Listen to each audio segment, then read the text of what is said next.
झारखंड के इतिहास की बात करें अध्यक्ष महोदय, तो एक भी एग्जाम कैलेंडर का अनुपालन नहीं हुआ है। अगर जेपीएससी की बात करें तो हम इन 25 साल में बड़ी मुश्किल से 12-13 तक आ पाए, और हमारा पड़ोसी राज्य बिहार 25 सालों में 25 बीपीएससी कर चुका है।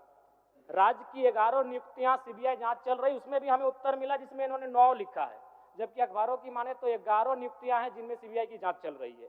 वहां भी जवाब जो आ रहा है अध्यक्ष महोदय वो गोल मटोल आ रहा है जवाब। एक छात्र ने यहां तक कहा था, इन व्यवस्थाओं से दुखी होकर क्यों ना मैं नक्सली बन जाऊं। इसलिए आज डेटा निकाले अध्यक्ष महोदय, 70-74 नौजवानों का डेथ विदेशों में और अन्य राज्यों में क्यों हुआ? वो रोजगार की तलाश में गए थे, वो अधिकारी बनने नहीं गए थे, वो इंजीनियर डॉक्टर वकील बनने नहीं गए थे, वो मजदूर बनने गए थे, और मजदूर बनने के क्रम में वहां वो मर जाते हैं। ये हमारे राज्य का दुर्भाग्य है। इसीलिए मैं चाहता हूं कि इन मुद्दों पर राज्य सरकार गंभीर रहे, इसीलिए मैं चाहता हूं कि इन मुद्दों पर माननीय मंत्री गंभीर रहे और एक समिति का निर्माण करे और बिल्कुल वो निगरानी। मोदी, आप भी जानते हैं कि इस राज्य की परिस्थिति क्या है। 2002 में हमारे साथ क्या हुआ, स्थानीय नीति की बात को लेकर मामला हाईकोर्ट में गया। हमारी राज्य की सरकार, हमारी विधायिका गंभीर नहीं होने के कारण आज उसकी दुर्दशा आज भी राज्य के युवा भुगत रहे हैं, आज भी राज्य के निवासी भुगत रहे हैं। तो हम चाहते हैं कि अधिकारियों के भरोसे मंत्रीगण ना बैठे, अधिकारियों के भरोसे सरकार ना बैठे। रिक्त पद हैं उनकी भरपाई ससमय होगी, जो भी कैलेंडर सरकार के द्वारा निर्धारित किए जाएंगे उनका अनुपालन होगा। जो लोग अगर परीक्षाओं में कदाचार होता है और जो दोषी होते हैं उन पर कार्रवाई होगी, और साथ ही साथ जो 75% निजी कंपनियों में भी आरक्षण का मसला है उस पर सरकार गंभीरता पूर्वक निगरानी करते हुए उसमें हमारी जीत कैसे हो, और 2002 में हमारे साथ जो हुआ है वो घटना, वो पुनरावृत्ति दोबारा दोहराई ना जाए। ये कार्य महीना में मेरे विधानसभा से लगभग 15-16 नौजवान विदेशों से, प्रदेशों से डेथ होकर आए हैं, और विजय कुमार उनकी तो डेथ बॉडी आज भी नहीं है, क्योंकि ये विधानसभा का प्रोटोकॉल नहीं है वीडियो ऑडियो को दिखाना। अगर आप सुनेंगे तो आप भी रो देंगे अध्यक्ष महोदय। जब उसको गोली लगी सऊदी अरबिया में, उस व्यक्ति ने मरते मरते अपनी पत्नी को व्हाट्सएप में वॉइस नोट किया कि मैया के मैया हम नाय बचबो, हमरा गोली लग गया, पानियो नहीं मिलल, हम 1 घंटा से यहाँ रोडवा में पड़ल लियो, अपन फोटोआ भेज रही खींच के, एटे देख लिए हमारे एटे आखिरी फोटो लगो। ये दुर्दशा है। इसलिए केवल प्रक्रियाधीन है, विचाराधीन है। इस बात को लेकर कौन संतुष्ट होगा अध्यक्ष महोदय? एक नहीं।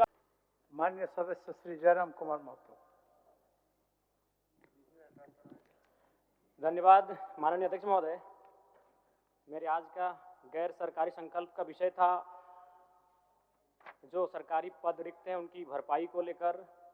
जो परीक्षाएं आयोजित होती हैं वो कदाचार मुक्त हों, एक निश्चित कैलेंडर के आधार पर परीक्षाएं हों, और साथ ही साथ जो 75% निजी कंपनियों में आरक्षण का प्रावधान है जो लंबित है उस पर विशेष निगरानी समिति गठन करते हुए उसमें हमारी जीत कैसे हो। लेकिन जो उत्तर आया है अध्यक्ष महोदय बिल्कुल गोल गोल घुमा हुआ उत्तर है, शायद अगर आप भी पढ़ेंगे तो इस उत्तर को समझ नहीं पाएंगे। महोदय, लगभग 3 लाख सरकारी पद रिक्त हैं और विगत 6 वर्षों में 20 से 30 हजार के करीब नियुक्ति हुई है, मतलब 8 से 10%।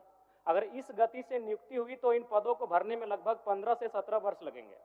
इसलिए सरकार एक विशेष अभियान चलाकर इन पदों की नियुक्ति अविलंब करे।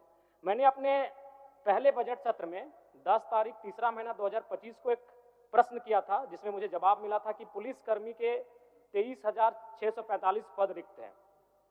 अध्यक्ष महोदय, आज भी वो मामला प्रक्रियाधीन है।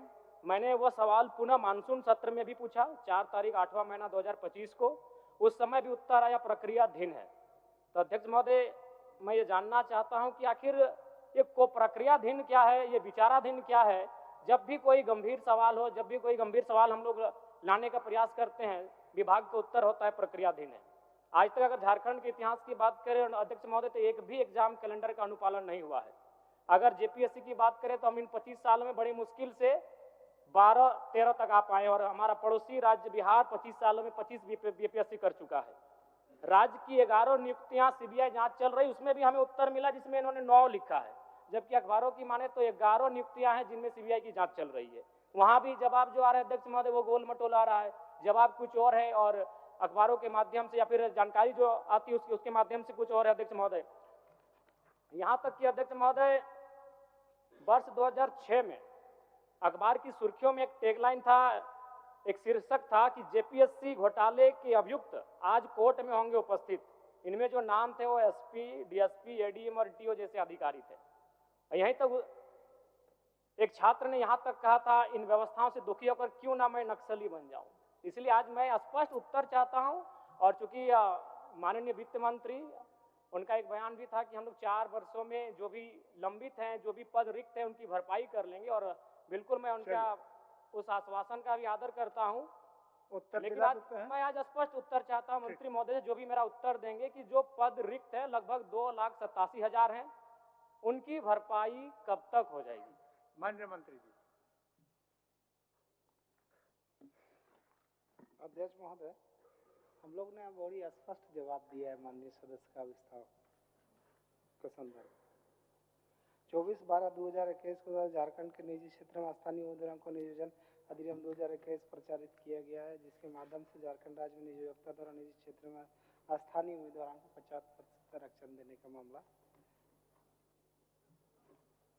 लेकिन WP 56/88/2024 के मामले में माननीय उच्च न्यायालय रांची द्वारा दिनांक 11/12/24 को पारित न्यायाधीश की खंडिका 6 द्वारा तत्काल रोक लगा दिया गया, जो अभिभावक के माध्यम से उन्होंने पूछा है सरकार पर।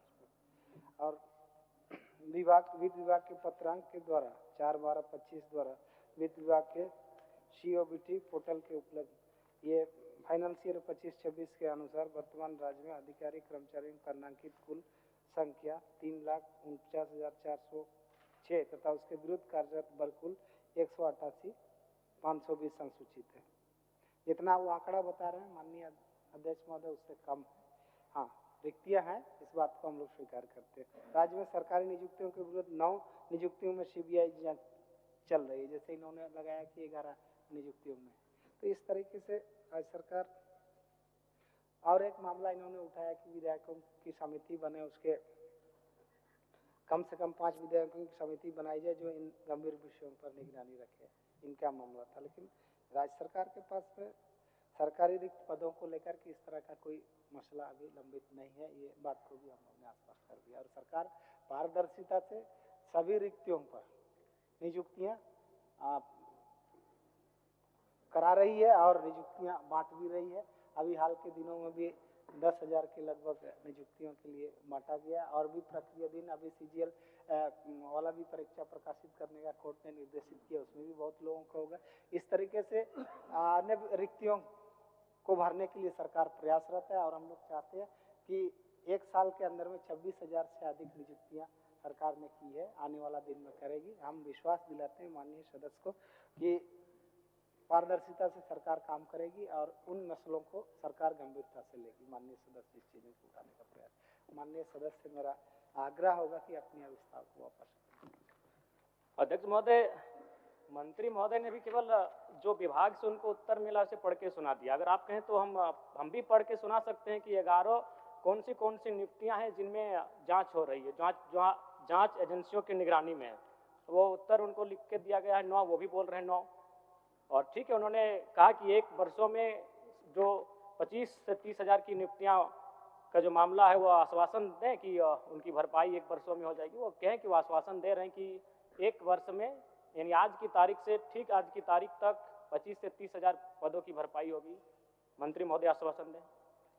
माननीय मंत्री जी। हमने कहा कि विगत से अभी तक 1 साल के अंदर में 26,000 की लगभग नियुक्तियां हुई है, चाहे सरकारी या गैर सरकारी क्षेत्रों में, मैंने ये कहा है। और अन्य रिक्तियों पर भी गंभीरता से सरकार नियुक्तियां करेगी, हर प्रक्रिया इसको पारदर्शिता से करेगी, यही मैं बताना चाह रहा हूं। अध्यक्ष महोदय, नहीं, सवाल अभी खत्म नहीं हुआ। अध्यक्ष महोदय, मेरा इसमें और एक था कि राज्य सरकार ने 2022 में एक जो नियम निर्धारण किया था कि निजी क्षेत्रों में भी 75% आरक्षण की व्यवस्था की जाएगी, और लगभग 2 सालों तक वो व्यवस्था रही। फिर 2024 में दिसंबर के महीने में हाईकोर्ट का एक सुनवाई होती हाईकोर्ट के माध्यम से, और उस नियम पर रोक लगा दिया जाता है। तो मेरा कहना यह है कि आज लगभग साल भर बीत जाएंगे, दिसंबर का महीना है, हम लोग दिसंबर के महीने में फिर आ चुके हैं, 1 साल होने को है। तो सरकार कितनी गंभीर है? बार बार तो कह रहे हैं मंत्री महोदय की सरकार गंभीर है, सरकार गंभीर है। तो सरकार कितनी गंभीर है कि 1 वर्ष होने के बाद भी उस पर हमारी कोई पहल नहीं? अध्यक्ष महोदय, आप भी जानते हैं कि इस राज्य की परिस्थिति क्या है। 2002 में हमारे साथ क्या हुआ, स्थानीय नीति की बात को लेकर मामला हाईकोर्ट में गया। हमारी राज्य की सरकार, हमारी विधायिका गंभीर नहीं होने के कारण आज उसकी दुर्दशा आज भी राज्य के युवा भुगत रहे हैं, आज भी राज्य के निवासी भुगत रहे हैं। तो हम चाहते हैं कि अधिकारियों के भरोसे मंत्रीगण ना बैठे, अधिकारियों के भरोसे सरकार ना बैठे, विधायिका की जवाबदेही हो, विधायिका की जिम्मेवारी हो और ये चूंकि 1 वर्ष बीत चुका है कि भाई मामला कोर्ट में लंबित है, तो उसके लिए सरकार क्या कर रही है, मैं माननीय मंत्री महोदय से जानना चाहता हूँ। माननीय मंत्री जी। जहाँ तक कोर्ट का मामला है माननीय अध्यक्ष महोदय, हम लोग जानते हैं कि उसमें सुनवाई होती है तो साक्ष्य के आधार पर कोई चीज़ों पर वो निर्णय करती है। कोर्ट में तो हम लोग का हस्तक्षेप नहीं है। मान लिया कोई चीज़ें गलतियाँ होती है विधायिका से या किसी भी माध्यम से, तो उसको कोर्ट में अपील के माध्यम से लोग उस पर हर पहलुओं को देखते हैं, उसके बाद इस पर होगा। कोर्ट के मामले में तो हम लोग कोई टिप्पणी नहीं कर सकते हैं, लेकिन माननीय सदस्य को मैं आश्वस्त करता हूँ कि जो भी रिक्तियाँ हैं इस राज्य के अंतर्गत विभिन्न विभागों से, उस पर नियुक्ति की प्रक्रिया सरकार तत्परता से करेगी, मैं आश्वस्त करता हूँ। माननीय सदस्य विस्तार को। अध्यक्ष महोदय, मैं मानता हूं कि कोर्ट में, न्यायालय में विधायिका का हस्तक्षेप नहीं होता है, लेकिन वो एक्टिव रहती है, एक्टिव मोड में काम करती है। अगर हम लोग केवल यही बहाना करें कि न्यायालय में विधायिका का हस्तक्षेप नहीं होता है, तो 25 साल बीत चुके हैं, हमारे पास स्थानीय नीति नहीं है, हमारे पास ढंग की नियोजन नीति नहीं है, और 25 साल बीत जाएंगे। तो इस राज्य को बनाने का मकसद, आज हम लोग वीर शिबू सोरेन आज हमारे बीच नहीं रहे, उनको हम लोग दिल से श्रद्धांजलि दिए, लेकिन केवल श्रद्धांजलि देने से नहीं होगा। उनका सपना क्या था, उनका विचार क्या था, वो तभी साकार हो जाएगा, इस राज्य के लिए नीति बनेगी। तो अगर केवल हम लोग ये कह दें कि न्यायालय, सही बात है न्यायालय में हमारा हस्तक्षेप नहीं होता है, लेकिन यह तो करना होगा कि आप एक समिति बना दिए मंत्री के नेतृत्व में, उसमें विभिन्न दलों के विधायकों को उस समिति में रखें और एक निगरानी बनाकर आप उसको ध्यान में रखेंगे कि भाई इस नीति को, ये जो लंबित है मामला कोर्ट में, उसका जल्द से जल्द सुनवाई हो सके। महोदय, इस पर मैं इसलिए गंभीर हूं, और मैं व्यक्तिगत रूप से इसलिए गंभीर हूं क्योंकि मैं जिस विधानसभा से आता हूं, मैंने आपको उस दिन भी कहा था अध्यक्ष महोदय कि विगत 1 महीना 1.5 महीना में मेरे विधानसभा से लगभग 15-16 नौजवान विदेशों से, प्रदेशों से डेथ होकर आए हैं, और विजय कुमार उनकी तो डेथ बॉडी आज भी नहीं है, क्योंकि ये विधानसभा का प्रोटोकॉल नहीं है वीडियो ऑडियो को दिखाना। अगर आप सुनेंगे तो आप भी रो देंगे अध्यक्ष महोदय। जब उसको गोली लगी सऊदी अरबिया में, उस व्यक्ति ने मरते मरते अपनी पत्नी को व्हाट्सएप में वॉइस नोट किया कि मैया के मैया हम नाय बचबो, हमरा गोली लाग गेलो, पानियो नहीं मिलल, हम 1 घंटा से यहाँ रोडवा में पड़ल लियो, अपन फोटोवा भेज रही हो खींच के, एटे देख लिए हमारे एटे आखिरी फोटो लगो। ये दुर्दशा है। इसलिए केवल प्रक्रियाधीन है, विचाराधीन है, इस बात को लेकर कौन संतुष्ट होगा अध्यक्ष महोदय? एक नहीं। और अगर मैं बगोदर को जोड़ लूं, बिशुनगढ़ को जोड़ लूं, बरकट्ठा को जोड़ लूं, पीरटाड़ को जोड़ लूं, टुंडी तोपचाची को जोड़ लूं, अगर गोमिया को जोड़ लूं, तो लगभग मैंने डेटा निकाले अध्यक्ष महोदय, 70-74 नौजवानों का डेथ विदेशों में और अन्य राज्यों में। क्यों हुआ? वो रोजगार की तलाश में गए थे, वो अधिकारी बनने नहीं गए थे, वो इंजीनियर, डॉक्टर, वकील बनने नहीं गए थे, वो मजदूर बनने गए थे, और मजदूर बनने के क्रम में वो मर जाते हैं। ये हमारे राज्य का दुर्भाग्य है। इसीलिए मैं चाहता हूं कि इन मुद्दों पर राज्य सरकार गंभीर रहे, इसीलिए मैं चाहता हूं कि इन मुद्दों पर माननीय मंत्री गंभीर रहे और एक समिति का निर्माण करे और बिल्कुल वो निगरानी में रखे। न्यायपालिका अलग होती है, विधायिका अलग होती है, लेकिन वो निगरानी रख सकती है। इसलिए मैं आग्रह करता हूं कि वो आश्वस्त करे कि ये जो मामला कोर्ट में लंबित है उसमें राज्य सरकार गंभीर होकर उसको निगरानी में रखेगी। जयराम जी, इसी सुझाव के साथ अपना अभिस्ताव वापस लिए। तो आप जो सुझाव दिए माननीय मंत्री जी को, वो तो ग्रहण किए। इसी के साथ माननीय मंत्री जी कह दे अपने पुनः एक बार आश्वासन। अच्छा, एक बार बोल दीजिए माननीय मंत्री जी, अध्यक्ष महोदय एक बार बोल दीजिए। माननीय सदस्य ने जिन सूचनाओं को सदन के सामने अविस्तार के माध्यम से रखा है, सरकार ग्रहण करती है और इस पर आने वाला दिन में निश्चित कार्रवाई। ठीक है अध्यक्ष महोदय, मैं इस विश्वास के साथ कि जितने भी रिक्त पद हैं उनकी भरपाई ससमय होगी, जो भी कैलेंडर सरकार के द्वारा निर्धारित किए जाएंगे उनका अनुपालन होगा, जो लोग अगर परीक्षाओं में कदाचार होता है और जो दोषी होते हैं उन पर कार्रवाई होगी, और साथ ही साथ जो 75% निजी कंपनियों में भी आरक्षण का मसला है उस पर सरकार गंभीरता पूर्वक निगरानी करते हुए उसमें हमारी जीत कैसे हो, और 2002 में हमारे साथ जो हुआ है वो घटना, वो पुनरावृत्ति दोबारा दोहराई ना जाए, ये कार्य सरकार करेगी। मैं इसी विश्वास के साथ, इसी उम्मीद के साथ अपने अभिस्ताव प्रस्ताव को वापस लेता हूं। धन्यवाद।